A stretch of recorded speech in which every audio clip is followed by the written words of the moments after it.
Anyway, she went to a play one night, and in the intermission, somebody asked her opinion of the play. She said, "There's less to this than meets the eye." Not with Sun Tzu, there isn't. The guy's absolutely a consummate master of his discipline. It was in Wall Street. Do you remember the film Michael Douglas? He quoted from it, and I read it then. It had a great impact on me. I think the biggest lesson was you have to live up to your word. So if you say you're going to punish, like I always with my kids, if you say that this is the consequence, that has to be the consequence whether you want to do it or you don't want to do it. Yeah, I have the same parenting. Sometimes you regret it. Yeah, and it's hard to do. They were not going to the zoo. I want to fucking go to the zoo. Yeah, you make these consequences and you have to live up to it. The story that really struck me, and it wasn't in the edition I've just read, but in the first one I read, he talks about Zoo. When he was trying to prove himself, King said, "Okay, if you can lead a group, you can lead my concubines." Oh. So he said, "Okay, I will lead your concubine." He splits them into smaller groups. He takes the king's two most favoured concubines. He said, "You're in charge, you're captain of this, you're captain of this." He said, "Now, when I say you turn like this," and they all turned and they were laughing and thinking it was funny. But when I say left, you turn left like this. And when you march like this. And then he says, "Okay, turn left," and they all just started giggling. And he's okay, first time, I haven't been clear. I will repeat the commands. Turn left, and they all started giggling. So he took the two captains and decapitated them. And then the king's going, "Once you give the command, you tell me I'm in command. The king can't interfere in the martial arts." And then he said, "Turn left, everyone turn left, everyone turn right." It's the brutality of it. Yeah. That's how you martial. I think like with Machiavelli and things like that, I think they're a product of their time and a product of the circumstances. And we talk now a lot about empathy and understanding, but they all talked about that. I really liked where he talks about you have to be understanding, you have to understand them, but at the same time, there's a level of standard that you have to live up to. And if you don't live up to that, then there has to be a consequence. There's actually a kind of kindness in having those firm boundaries.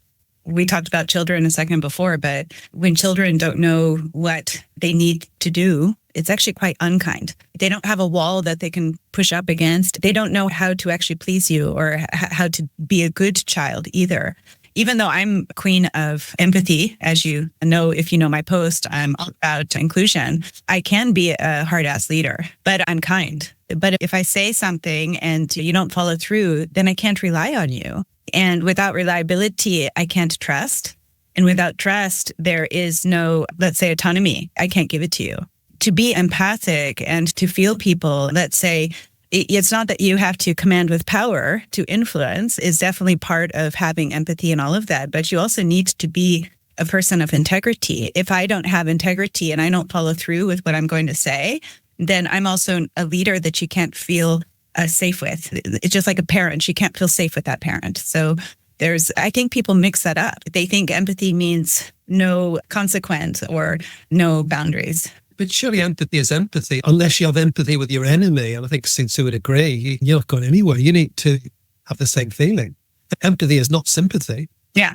Sympathy includes empathy. Empathy may or may not have anything to do with sympathy. Unless you're empathic towards your enemy, you're lost. I can go into a crazy topic, though, of empathy because you're a psychologist. Yeah, the queen. Like, there's 13 types of empathy, and actually sympathy is a type of empathy. So I was like, but yeah. The ability to put yourself in shoes is foundation of empathy. Regardless of how many types of empathy there are, that ability to put yourself in someone else's shoes is the essence of it, I would say, in this context. Yeah. Question is, to what extent do you feel it's still valid? What would be your takeaways that would relate in the modern environment? I think it's almost completely valid. Is it a bit where he says, peace proposals unaccompanied by a sworn covenant indicate a plot? That's pretty much exactly why the kickoff happened in the Oval Office, because Trump was saying, I'll give you peace in Ukraine with Putin. And Zelensky's saying, yeah, we can sign a peace deal, but Putin's broken the last 25. So what's going on here? And then it all kicked off. So I think that was completely pertinent to what happened. I think all the other things he said, most of the things he said, don't fight uphill. General Custer, the little bighorn, he fought uphill, it didn't work. He said, don't fight after a long journey. Harold at the Battle of Hastings. He said, don't let your enemy know where you're going to turn up. D-Day landings, no Sicily landings. Again and again, he says, don't have lengthy campaigns. Don't get bogged down. Don't have lengthy campaigns. So we've got Iraq, Afghanistan, Vietnam. He said, just don't do these things. So everything he says do and everything he don't do I'd say pretty much still apply. And it'll apply all the way through history to now. But also say always will apply, really. End of nod rant. Yeah, I agree that of its validity. I can use an example from yesterday. I coach a women's team, so I'm still applying these principles. And the more I think about that validity, we got beat yesterday, which is rare for us. We've had a really good season. And I can put myself back at halftime asking the question of the girls whether or not they'd identified what it was that the opposition were doing. They were doing exactly what Sun Tzu would have said. They were showing us what they wanted to show us,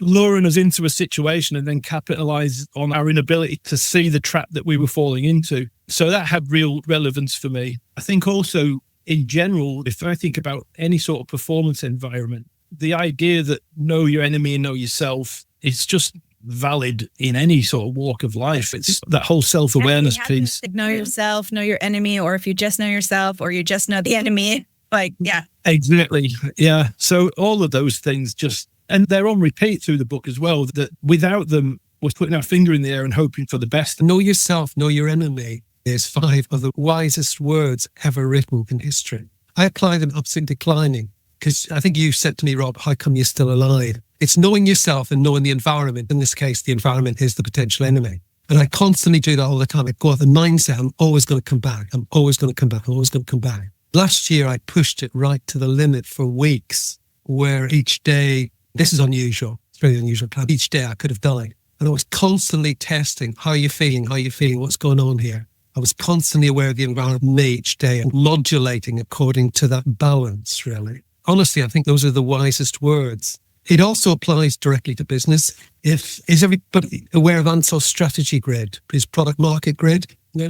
Okay. In about 1959, a guy called Igor Ansel, I think he was at Harvard or somewhere, and basically did a grid of existing product against existing market. You know that. It's your business, really. And then he looked at existing product, new product, existing market, and then the final one, new product, new market. So you can think of that as your knowing your enemy and yourself, your market and your product, really. Now, the number of people who've gone into that new product, new market and gone bust is unbelievable in history because it is a killing ground. They're the men and they're usually arrogant and they just think, hey, I can do this stuff. But it's a killer.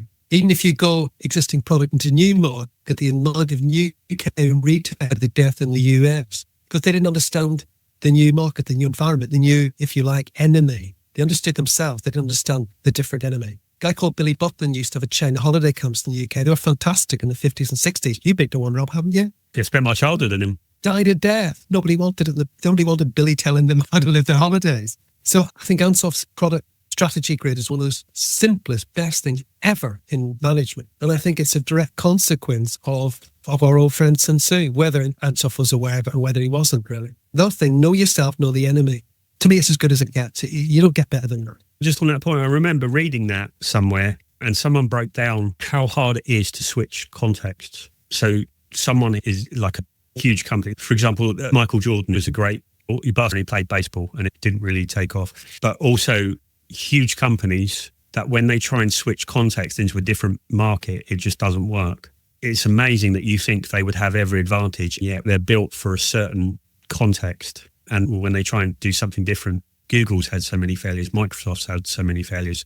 Huge companies, limitless resources, and yet they try in a different focus and they just don't seem to get the nuance of it. You must have come up against this, Tony, in your time, I would have thought.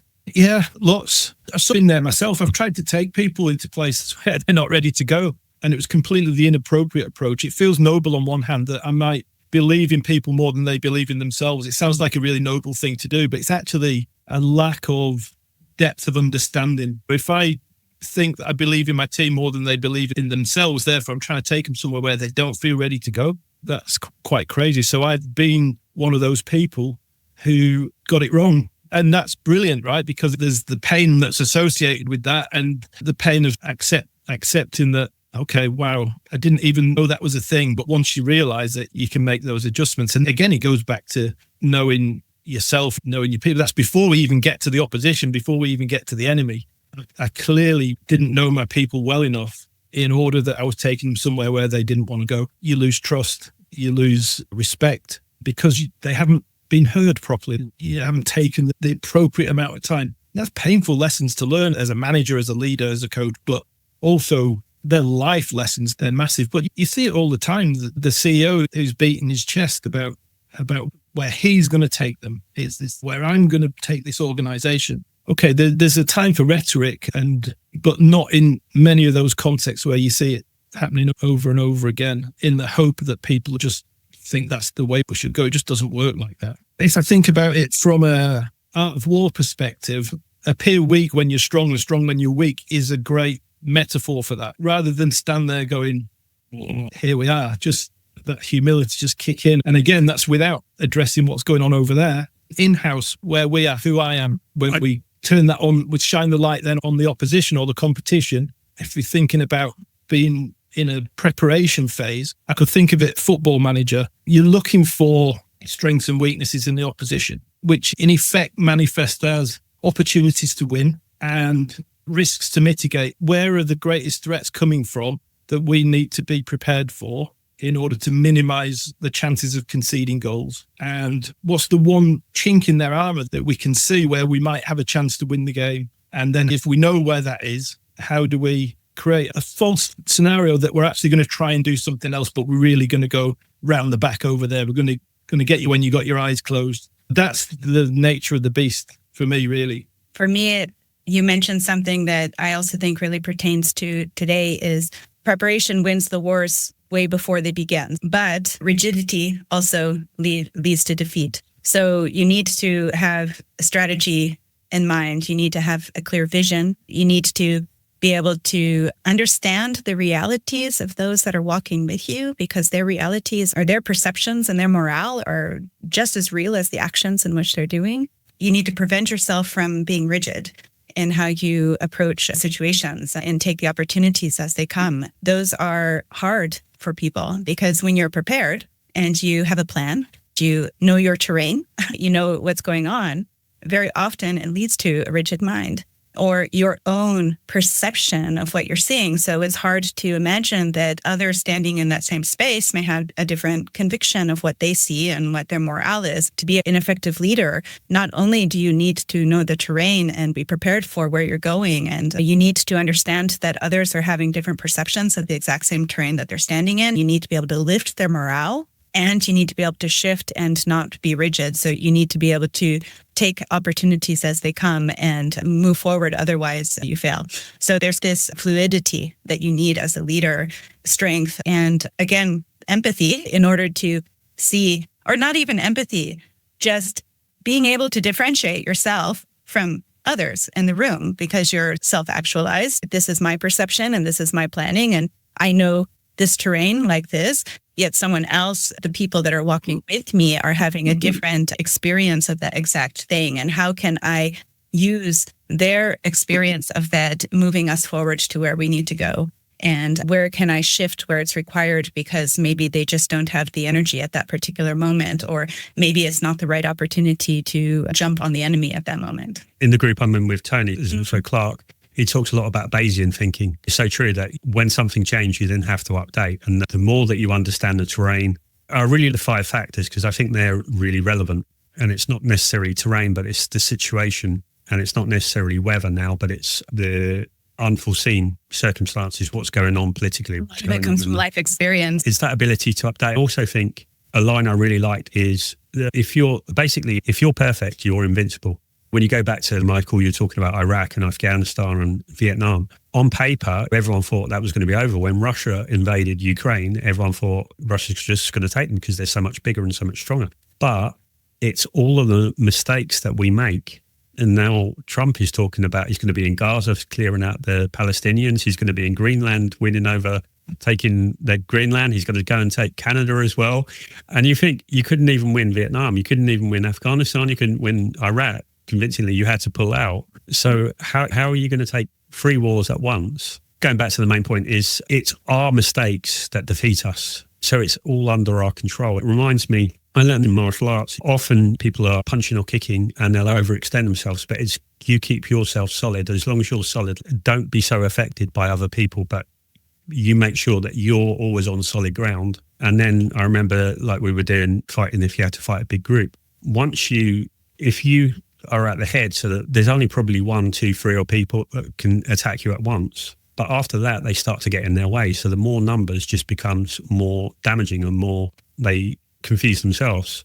And so it's when you look at, I've often wondered, how did Afghanistan or Vietnam hold out for so long? And it's because they were perfectly tightly organized, whereas obviously there was riddled with errors in the bigger forces. There was a part of the book where he was talking about don't step into unnecessary conflict, where if you don't have to fight, the best way is to win without even fighting at all, avoiding the conflict, actually picking your battles wisely in a way.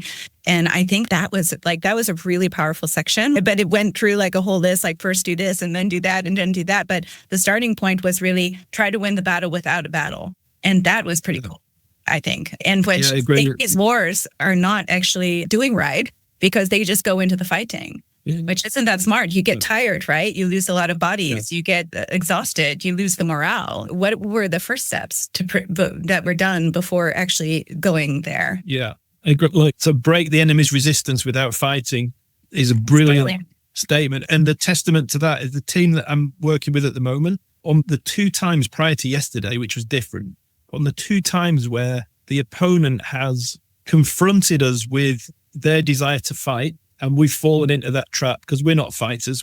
Our best form of attack is just to be evasive and be clinical and be artistic and beautiful, the way I love the game to be played. But whenever there was people that are saying, come on, then we'll fight with us, and we fell into that trap, we started arguing with them, we started arguing with each other, the whole thing disintegrated. And if you look at the political realm, a lot of the time it's annoying because politics, like the UK prime minister, whatever, when he was talking about is this like middle ground, but in a way it prevents the war. And it can be irritating because very often we just want all of our way and we want it now. Otherwise, you're going to, which is the Trump mindset, but it doesn't always win. Yeah. I guess nowadays winning without fighting would probably translate to cyber warfare or economic warfare. If you control the sanctions, the enemy stuff, they're going nowhere. And that's probably what's going to happen. The enemy, if you're opponent, it just close you down, or even better, just influencing when you're not even aware of it. So you just go in the direction they want you to go. And I think it's also, Michael, about energy management. It's about energy management. To use a sport analogy where you might rotate your squad in order to keep people fresh, whereas in a business environment you don't often have that. But the way you deploy people, in the way I work with an aviation manufacturer who in Northern Ireland actually, who as a sort of a badge of honor would say we demand resilience from our people, and then it almost gave them license to put them through an interminable amount of pressure on a day-to-day basis. No breaks. We're leaving them bereft of energy and engagement. And so I saw them with my son's football team, not last weekend, but 2 weekends ago. His team was winning, but they didn't have anyone to switch because there were some sick players and stuff. So they all had to play the whole game. I was with my daughter and she said, they're probably going to lose because look, his team is getting tired. And the other team, although they weren't playing as well, they ended up kicking ass in the second half of the game because they simply had more energy. It's huge. And I liked how he talked about that, about the importance of being unified, because if you're not unified, he said your bravest men will 50% they'll be ahead of them. They'll have more energy. They'll go to the fight. You're more timid. You're more tired. Soldiers are going to be at the back. You're not going to fight with a full force. They're going to invade them or dominate them. So yeah, I thought it was really, and also the cost where he detailed to give I don't know, it was like 1,000 whatever of food. It cost you 20,000 to transport it there. And yeah, so the cost. And I think going back to the power of your word, I think that does a large part of the battle before you even fight. So I think America and Russia have probably weakened themselves with recent wars. And I think China probably has more intimidation because they haven't been, if you don't pick a fight and you don't go to a fight, people just see the power of your force. When you actually fight, it's when you're going to make mistakes, is when you're going to seem more fallible. And that's when people can know you. So I think it's quite easy for anyone with military intelligence to understand the Russian way, the American way. It's very hard the China way because they're a country we don't know so much about. And so I think that mystery would make people a bit more afraid of them. Yeah, and in the end, it's not about brute force. It's about understanding the battlefield. And if you don't understand your enemy and how they work, then yeah, you're at a disadvantage. This idea of unity and cohesion and shared purpose, obviously fundamental and really important, but they don't negate that need to understand people on an individualized basis. Yeah. And I think the idea of team spirit, which is, you can see it when it's there, right? And it's easy in football in a way, because every week you're going to go out and there's a physical connection. You're all going to go through something together that you don't get in the workplace. So you got to try and somehow create that team unity and that shared sense of purpose towards something meaningful. And it's really difficult we can talk about team spirit and how to manifest it, but it is really difficult because it's experienced at an which level. And yet as a group, we're trying to move in one direction to meet some challenge that the business has created for us. And I guess on the idea from the book around the courageous leader, how do we maintain a consistent level of courage that people will be inspired by, is a much harder thing to translate into the business world than it is on the But it isn't. in a military or a If sporting. you see a leader acting courageously, if you see, I mean, even in the war field, that the leader going up into the front, it's wow, they have fear, but they're doing it anyway. It's the same when a leader is fighting the status quo or having that hard discussion with their leaders instead of just, okay, this is expected of me, so I'm pushing it down to you. And when people see that courage, it raises the courage up in themselves because suddenly they see also the humanity in their leader and they feel, okay, I can also be like that. But I think in war times it's different than daily times, because war times you don't have enough time to figure out, for example, and maybe I've never been in war, but I can imagine you don't have enough time to figure out how every single individual in your troop, what they need to thrive. You know, it's not like this long-term process. Like, it's not you're sitting with these people for a couple of months or a year and you know exactly the values of each individual, and you have to be able to think what fits the best for the entire group. It's, I think, a little bit different in war times than in every day. And I'm really curious what your guys' thoughts are on that, because I've never had to lead through a war. I don't know, but I think what he's talking about is where he says lead a large group is the same as lead a small group. And it's because you subdivide and it's like there's leaders of leaders, and that's where the hierarchy is. Yeah, and I read that part, but I was like, in my mind, I didn't quite get it. Yeah, so in an army, I think they stay together. Like they have the sergeant, which would be their leader, and I can't remember how many men. I don't even know if I knew, but so they would know their men well. That's where hierarchy maybe was born from. I think most things stemmed out of war because that's where we had to organise the most. But it is, and it's the courage of, which comes back to the integrity of. I think leadership is very tough, but what makes it tough is not what we have to do. It's who we have to be to do that.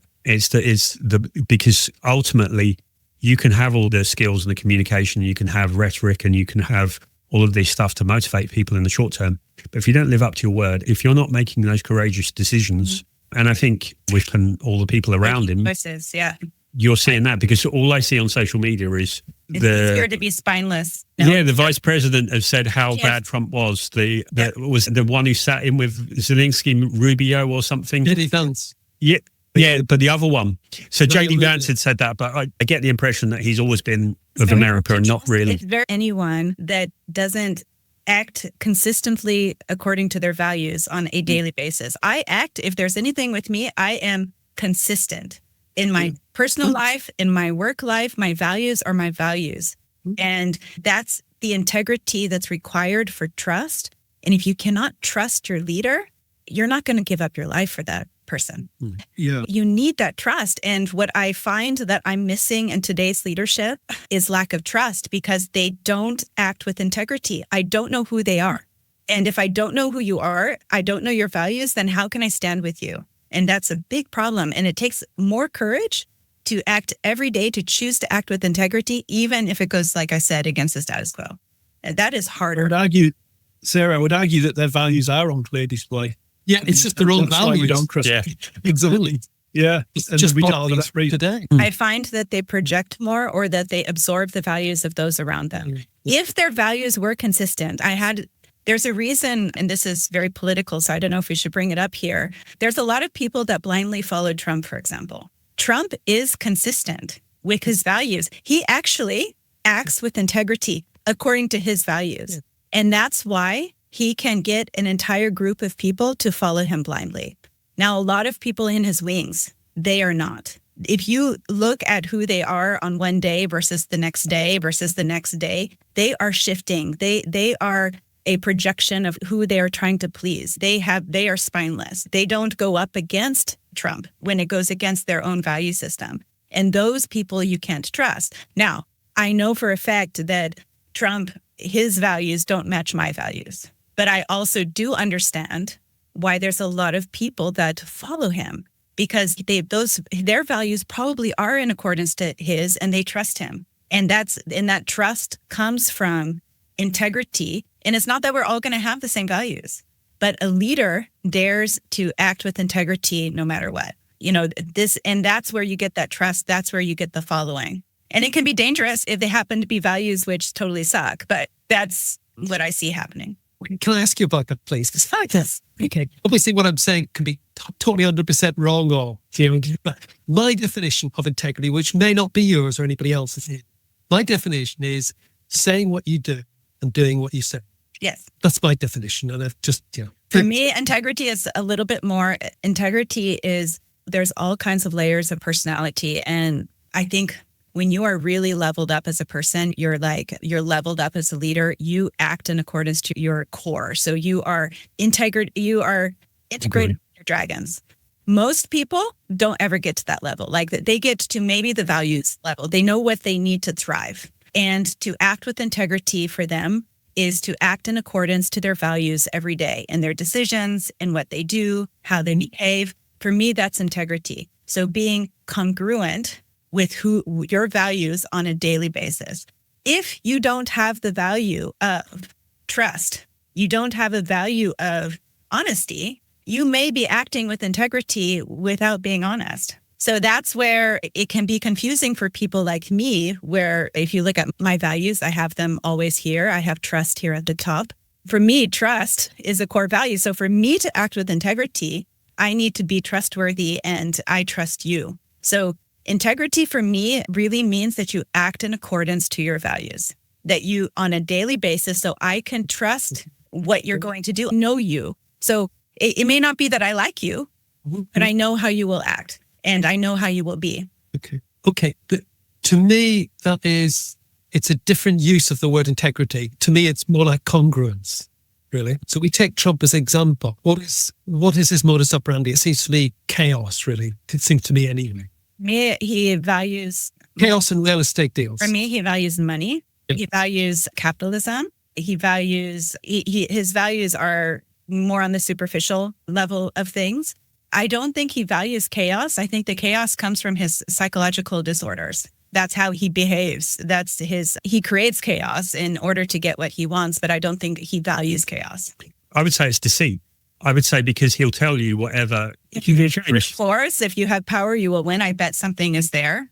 But because it's all about the dictator. I didn't say that. Yeah. And he changes what he's saying because it's all about winning the deal in the moment. Power, even if you look at his earliest books, it's all about power, winning the deal. Like you said, it's all about having the most money, having the most power, having the strongest voice. That's his value system. Now, the chaos is either his methods to try to get there, to get people to move there, or it's his own mental disorder, which that's going on, that we experience because he's not in control of his triggers. He's not in control of what's happening with him. And he goes directly to rage, and then he thinks about it and thinks, okay, that's not the right way. And then so it's like a child, if you imagine, in the way he behaves, but that's his behavior. It's not his values. So if you look at his values and how he has been, even his whole back in the time when he was younger, and you saw he was pretty consistent all throughout what's important to him. Now, his mental function is going a bit worse, I think, over time. Yeah, great. But obviously, He does not work on the basis of what he says is what he's going to do, and vice versa. It's not something he values. So, but let the integrity, that definition of integrity, which is the most common one, I think, that doesn't work for him at all. He obviously is congruent to his values. And Zelensky said that you're looking at Ukraine as though it's a real estate deal. And that's exactly how I looked at it. Exactly. It was a place to be carved on. So there's a quote, to me, it's congruency, whatever, but it's semantics as long as we know what we're talking. Yeah. There's a quote from the book which may lend itself to this, and it's probably contextually completely different, but according as circumstances are favourable, one should modify one's plans. And it sounds like every time, this is what I'm going to go for. Oh, that's changed. Now I'll go for this instead. There's a lot of that. There's a lot of that going on. I don't think he would be able to get the masses to follow him if he wasn't acting with integrity to his values. And so it's just a definition of integrity or something like that. He changes his plans, but I think his audience, the ones which connect with him and have a similar value system, they don't value that you will do, that you will say you will do. Where having reliability as one of my core values, do what you say you will do, is really important. So that's why I struggle to connect with somebody like that. Now, there's a lot of people that don't need that. So you may have an argument with them and say, hey, but look at your leader. He said he would do this and now he's doing that, but they don't seem to mind. And it's because their values probably are more in line with his. They don't care about that. They don't see that as important. I think his values are very much about power, about money, about status. Yeah. And I think what he does is he makes a deal. But I think what he's really done, why they trust him, is not necessarily because of him, because they distrust the rest. And he told them there's a conspiracy. He throws rocks at their enemies and they feel like this is someone different. And I feel there is a cult type thing that the worse it goes wrong, the more the MAGA lot believe him, and the more they go, yeah. I saw something about someone said, you want him to be king, and I think that's his play. I think that's his value, is about him and who's surrounding him. That if he tries to be king, like, he'll just be a lot older. But he's already talked about we need to change things so I can be third president. About the 4 years as not being like, he's talked about it. I think he sees himself not so much as a king, but an emperor. He already sees himself as that, and rules don't pertain to him.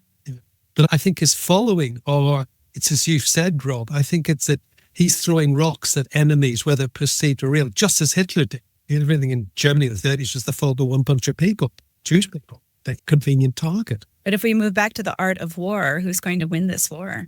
Which war? I think I'd be more inclined to say he's not going to win it, really. But I don't feel like it. Follow the principles of the books, to be honest. Look, deception and misdirection, there's a fair bit of that going on, I think. And that's a big part of the book. Let your plans be dark and impenetrable as night. And when you move for a thunderbolt, like that, it's like, there's plenty of that going on. Yeah. But Tony, that's a very different, the motto of Mossad is different deception. It's a different type of deception. This is so crazy. Misuse of language, correct. Yeah, but it's bluster. It's bluster that's made everyone else stronger. Europe's going to be stronger because Europe knows now that they have to rely on themselves. China's gearing up, sending 7.2%. Switzerland became a country. Yeah, Switzerland used to be all of these different, let's say, tribes. And when the French Napoleon came in, Switzerland became strong because all of the tribes gathered together, and that's where they became a country. So I think that my prediction is that Europe is going to be stronger than ever.